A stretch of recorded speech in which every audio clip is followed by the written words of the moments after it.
Nous avons là un schéma avec deux droites D1 et D2 et différents vecteurs, et on nous demande de déterminer les vecteurs directeurs de D1 que l'on voit sur ce schéma, et ensuite les vecteurs directeurs de D2. Commençons par D1.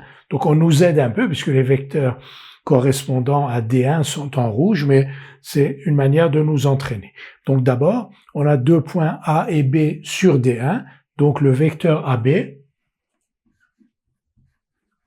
est un vecteur directeur de D1. De la même manière, le vecteur BA est un vecteur directeur de D1.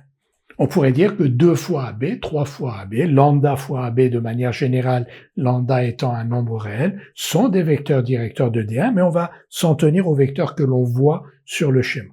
Donc ici, U, vous voyez que U a la même direction que D1, il est donc un vecteur directeur de D1, et V, qui a aussi la même direction que D1, est un vecteur directeur de D1. Toute droite a une infinité de vecteurs directeurs. Tous ces vecteurs directeurs sont collinaires, ils ont la même direction. Maintenant, pour ce qui concerne la droite D2, donc on a deux points sur la droite, ici D et C, donc les vecteurs CD et DC sont déjà des vecteurs directeurs de la droite D2.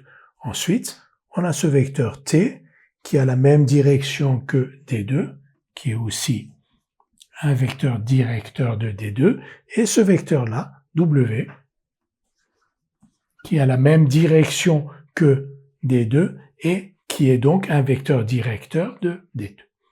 Alors, ces vecteurs-là, CD, DC, T, W, sont tous collinaires. Ceux-là, AB, BA, UV, sont tous collinaires. Et vous voyez que U, par exemple, et T ne sont pas collinaires parce qu'ils n'ont pas la même direction.